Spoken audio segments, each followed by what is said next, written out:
I think a lot of Canadians are finding themselves in this very particular mindset that it's great that America has Donald Trump and the Avengers, or we're heading into that era.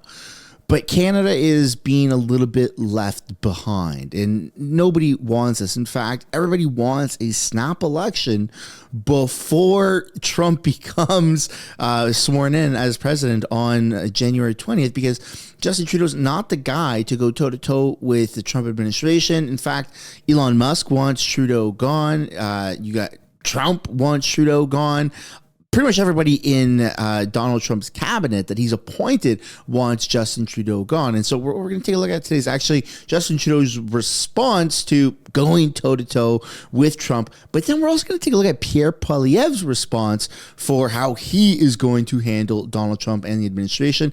And then we're going to take a look at what Danielle Smith has to say about emissions cap in Alberta, which is going to be slashing over 120,000 jobs based off of a federal government suit and tie decision. And it just on the basis of, yeah, we're going down this green path and we don't care about people's jobs. We don't care about the economy. Welcome back to the channel. Welcome back to another video, everybody. Before we get into it, I do want to encourage y'all to smash the like button and subscribe if you haven't already. It does really help grow the channel. We have to talk about protecting ourselves. We are heading into this insane digital era where there's going to be a massive tech boom and AI is going to be pretty much taking over everything, and it's going to be wild. And so the best way to protect yourself online is actually with a VPN, which happens to be today's sponsor. I'd like to thank today's sponsor, Private Internet Access. We've teamed up together and we're offering my audience 83% off for using code SUNSHINE, which can be found linked down below in the description or the pinned comment below. It's no surprise that we're living in a time of censorship, and Canada is unfortunately leading that race because of Justin Trudeau. Now, Justin Trudeau wants to make sure that you can't see the news. He wants to make sure that you can't see certain content on streaming platforms like Netflix, Hulu, Crave, and you shouldn't have Disney Plus because, of course, our finance minister said if you can't afford things, you should cancel Disney Plus. So the way around this is through a VPN such as Private Internet Access. Now, for those who don't know what a VPN is, it's a way to encrypt your data, basically putting a cloak over you so that you can freely browse the internet without feeling like your personal information is at risk or the government getting and selling your personal information.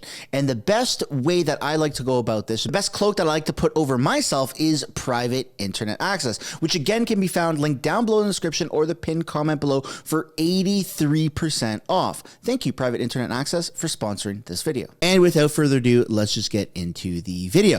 So the polls did update, and I'm not saying this is rigged, but I do not understand how the opinion polls have been updating.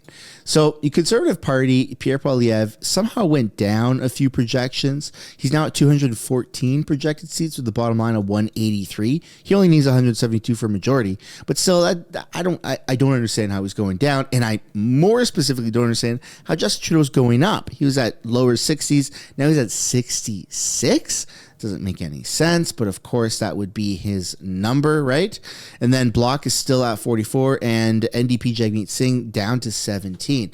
And then it's still 99% likely across the board for the Conservatives of winning the most seats and odds of a majority government. So even though there's a bit of a fluctuation in the polls, it's still looking extremely great for Pierre Poilievre. And speaking of extremely great, last night in the title fight, you had John Jones celebrate his victory by doing the Trump dance because Trump was standing in front of him. In fact, he dances for him, points to Trump, and then Trump dance. He did the Trump dance. Look at that. Awesome. And then he got over the octagon, got over the wall, and actually gave the belt to Trump, and they did a bit of a photo op. Super awesome to see all of the Avengers there. You had Donald Trump, you had Elon Musk, you had RFK Jr., just everybody was there having a great time. And since this happened, there was like just electric energy in the building for this UFC. You can see here in this video, people were chanting America, USA, USA. And that is extremely, extremely patriotic. But when you compare that to what goes on in Canada.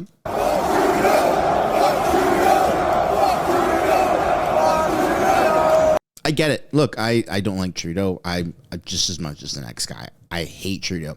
But America has this level of patriotism where it's no longer F this guy, F that guy. It's just like America, USA, USA. And I pray that Canada can get there sooner than later, because I am so sick and tired of F Trudeau. I really want it to just be Canada, Canada, Canada. And without further ado, let's take now a look at what Justin Trudeau has to say about the Trump presidency while he was at a summit in Peru. Know that Canada managed to steer through the first Trump presidency with... Again, I have to point out the fact that this is Mary Ng standing to his left, and she's a woman who's been accused of Chinese foreign interference. So not only has she been speaking in the House of Commons and in Parliament, but she is traveling the world representing Canada on the global stage. I don't get that. That doesn't make any sense to me. Significant success in creating jobs and opportunity for Canadians and American workers, and they wanted to know what kinds of things they need to be focused on. And I pointed out that, emphasizing the win-wins, understanding that there are going to be challenging moments ahead, that Donald Trump will very much be focused on what's good for the United States, but because trade can and should fundamentally be win-win, that there are ways to work in serious but frank and open engagements that deliver opportunities for people. So a lot of people talking about it, but a sense of, okay, let's do this. Let's make sure we're standing up for our citizens and creating growth for everyone, because that's a conversation we have anyway. I think there probably are elements of accelerating certain things in the coming months for some, but for the most part, people are being thoughtful about how to position themselves over the coming years in a way that's going to be constructive, beneficial for them, and create opportunities for all their trading partners, including with the United States. It's an approach that is perhaps a little less surprised or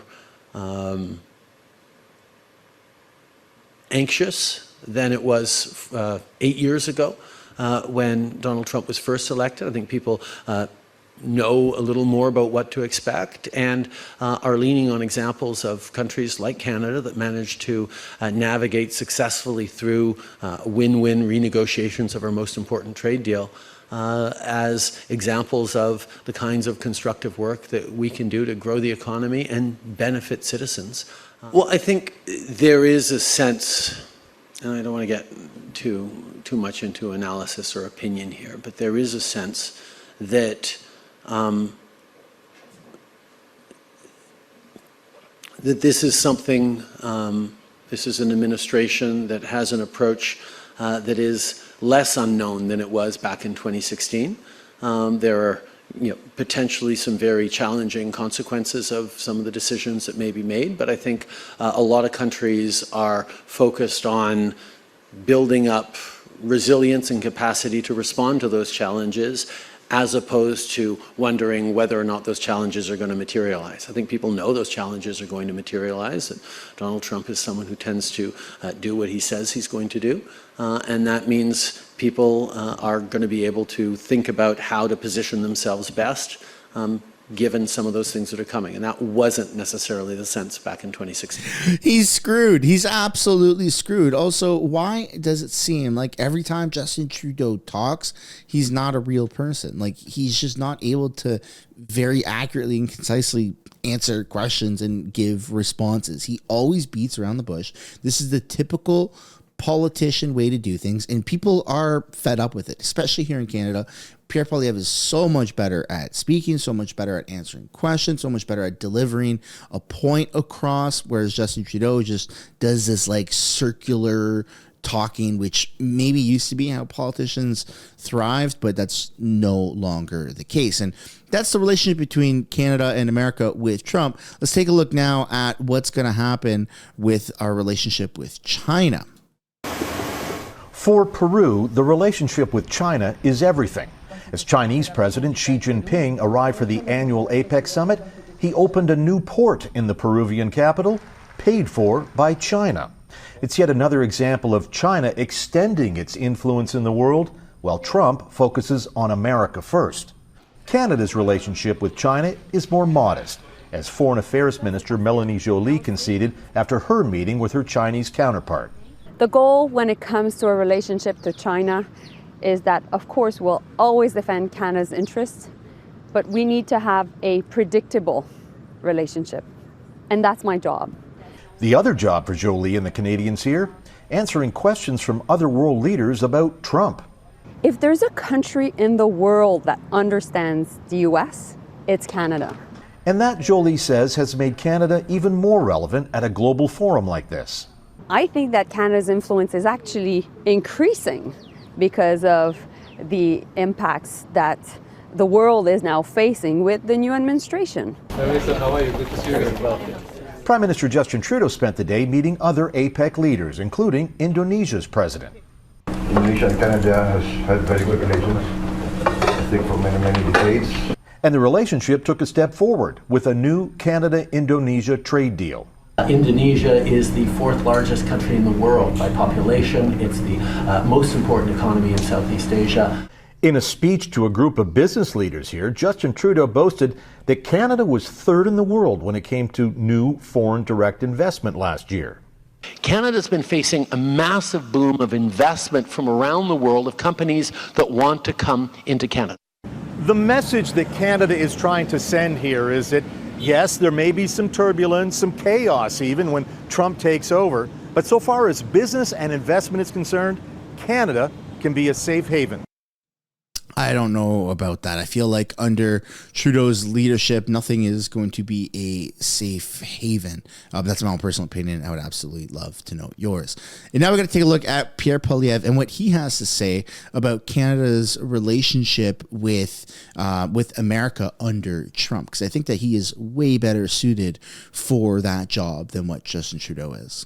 Well, first of all, we should be exempt from all these tariffs. I can't believe that Trudeau signed a trade deal with Trump that leaves open the possibility of a 10% tariff. I never would have agreed to that. I can't believe he signed on to a trade deal that keeps the softwood lumber tariffs in place. Harper got those lifted in 90 days as Prime Minister. Trudeau's had 9 years and 3 presidents, and not only are the tariffs back in place, they've been doubled, killing forestry jobs right across British Columbia. So I'll be fighting for an end to the softwood tariffs, an exemption to Buy America like Harper has secured for us. But more importantly, I'll fight fire with fire. The Americans have taken a net $500 billion of our investment in the last 9 years. We were winning the investment war with the Americans before Trudeau, having more American dollars here than we had there. Why has the money left? Why is it pouring out of our country? Rampant tax increases by the Trudeau NDP. Not to forget to mention that the Canadian dollar not too long ago not only was on par with the American dollar, but was actually more valuable than the American dollar, which is craziness to think about now, because they've almost got a 50% gap on us now. Like, that's just insanity. The Liberal government have pushed money out of our country to the point where American workers now earn $22,000 more than their Canadian counterparts. I want our money back. I will be axing the carbon tax, cutting income tax, cutting taxes on investment to bring home those hundreds of billions of dollars and to bring home production and paychecks for our people. Do you think you can work with Donald Trump? He's a transactional leader, if there ever was one. Do you think you can actually work with him? Because, we're his friend when he wants us to be a friend, and when we're not, we're not. And that's just the way he works. Do you think you can work with him? We have no choice. It's that we live next door to the biggest economic and military superpower the world has ever seen. Trump wants what's best for American workers. I want what's best for Canadian workers. And, we're not going to be suckers anymore and hand our money. I mean, Trump would love nothing more than keep Trudeau in power, because he can walk all over him and he can take his money. When Trudeau quadruples the carbon tax to 61 cents a litre, Trump's going to be on the phone with all of our companies saying, hey, I heard about the big tax hike up there. Why don't you come down here? There's zero carbon tax. And you can leave the poverty and the hunger and the homeless encampments and the food bank lineups behind to start your business and deliver affordable goods south of the border. So that's what look at that. Was better acting than what Justin Trudeau has ever been able to do. Just him holding up the phone. Look at that. He's already a better drama teacher than Trudeau. In store for with Justin Trudeau. Trump wants our jobs. Trudeau wants to help him take them. Let's not get distracted. The problems we have in immigration happened under Justin Trudeau before this election. I mean, President Trump has not even taken office yet. And the chaos in our immigration system has happened mostly in the last 3.5 years when President Biden was in power. So let's not turn our gaze away from the source of the problem, which is Justin Trudeau, who increased our population growth by 300% in a matter of a couple of years, who, by his admission, this isn't me, allowed massive fraud in international students, temporary foreign workers, and the refugee system. By his own admission, the liberal immigration policies have caused massive housing, job, and healthcare shortages. And now he's basically denouncing his entire immigration policy and expecting us to believe that he can fix the problems that he caused. This rampant incompetence has caused human misery, both for newcomers and for multi-generational Canadians like you and I. The bottom line is we have to fix our immigration, get back to the best system in the world, the one that brought my wife here as a refugee legally and lawfully, the one that brought so many people here to pursue the Canadian promise. And we definitely need more frontline border guards. We need to secure Roxham Road and other points of entry. We have to make it clear that it is not allowed for people to just walk across our borders. And we have to look at legislative changes if necessary to prevent people from abusing our system. It is possible to be a refugee to the United States. It's not possible to be a refugee from the United States. We vacation there. It's not a dictatorship. It's not a dangerous country that you need to flee from. Man, that could not have been better said. Right now, there are an insane amount of refugees from America into Canada, and Justin Trudeau's progressive policies have allowed this to happen. I really, really respect Pierre Poilievre even more for saying that. And it goes the other way as well. You have people that have immigrated here legally, illegally, on student visas, whatever you want to, however they've gotten here, right? We know the type of person, and they have gone to America to claim refugee status as well. Now, this has been a massive problem for America, especially because Canada does not vet our immigration system, our immigration candidates, our student candidates that come here on student visas very well, which is why you've seen a rise in actual terrorist activities here in Canada by immigrants, right? Or it's just craziness. It's craziness. And so America does not want anything to do with Canada's immigration system. So America has really started to say, yeah, no, we're not accepting refugees from Canada. That's crazy. There's no reason Canada shouldn't do the exact same. Why are you fleeing? You want to flee America? Do it legally. Go somewhere else. You're not coming to Canada because you don't like you're trying to claim refugee status from America. Get the hell out of here. Refugees get paid $87,000 a year by Canada. This has to stop. This is bananas. And I truly think that after that speech there, or after that interview, Pierre Poilievre is really, really well situated to just crack down on a lot of the nonsense that's going on here in Canada and make this place way more patriotic than it currently is. But that's my own personal opinion. I would absolutely love to know yours. And then we got to talk about what's going on here with the East Coast who to be to buy the guy. Studies suggest that heritage properties are fading away as Halifax, Nova Scotia grows in size, which is kind of sad. Halifax is one of Canada's fastest growing cities, but a new snapshot shows over the decades, the vast majority of heritage properties have slowly vanished to fires, demolition, or redevelopment.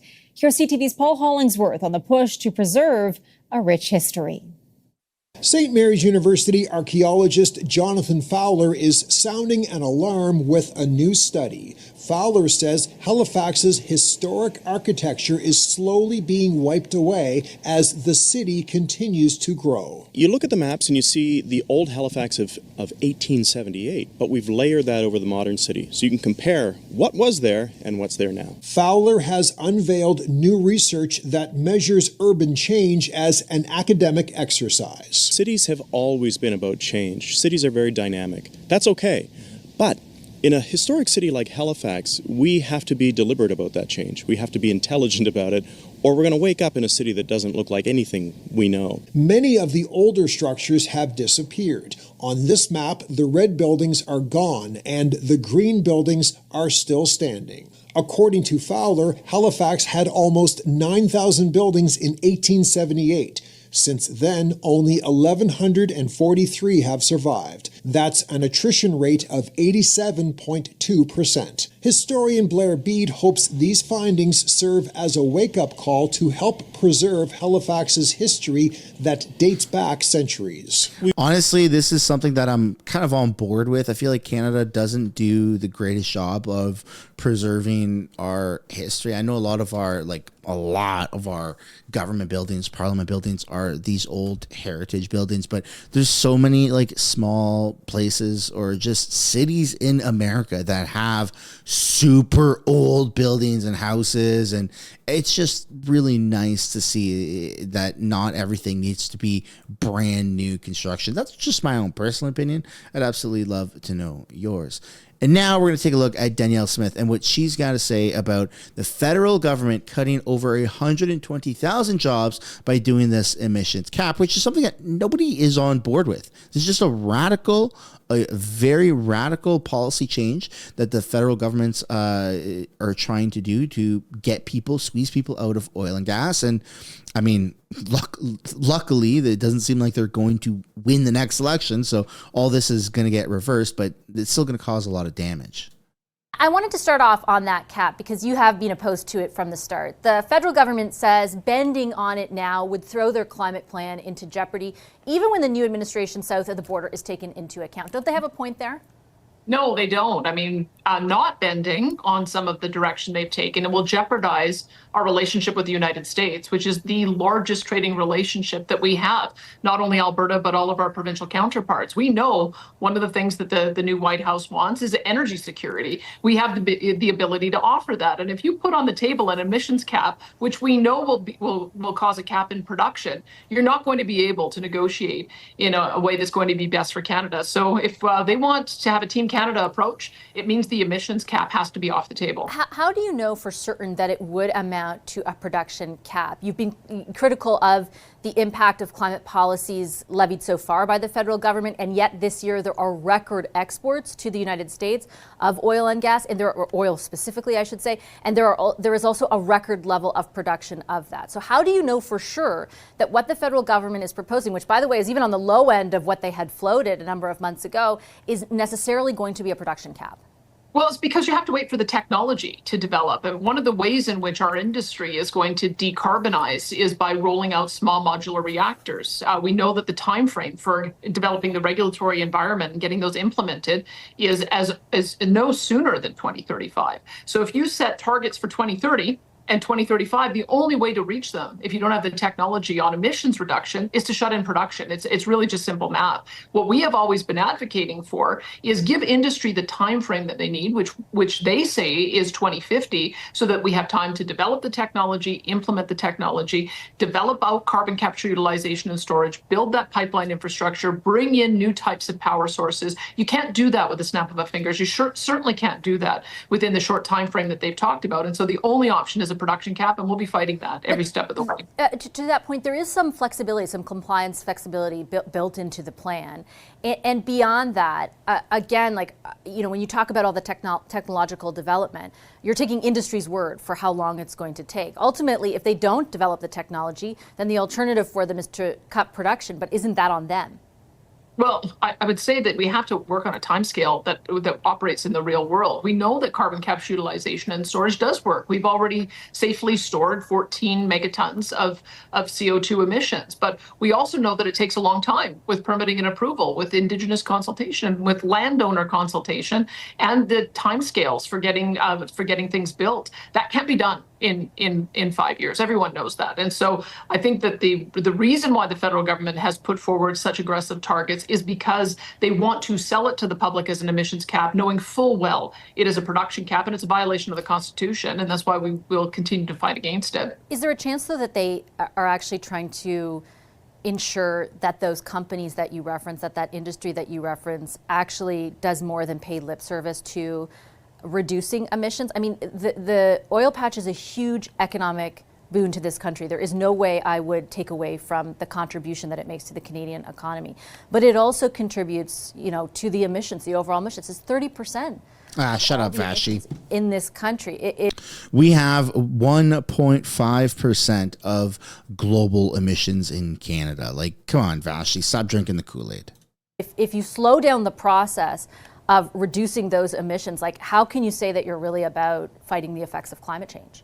Look, if they wanted to show me they were serious, they would say that they're, as part of declaring their climate emergency, they are going to fast track the approvals on developments. They would give the money to build the pipeline so it could be done in 1 year. They would assist us in developing a regulatory environment so that we could roll out small modular reactors in 2 years. I'm not hearing any of that discussion. They aren't interested in changing the regulatory approval process. They aren't interested in working with us on streamlining some of those approvals. If we wanted to fast track things so that they could have a faster implementation, then I'm sure the industry would work with them. But what they're asking the industry to do is the impossible. Is that they're asking them to go through a regulatory process that they know will take decades and then meet these emissions targets within 5 years. And the only way to do it is a production cap. That's why we have been fighting against it. We've said if we need to have the longer time frame to unfold this, then give a longer time frame so that we have the ability to continue doing our production. Is it your position, based on what you just said, that if the federal government were to change the regulatory process, for example, to issue permits faster,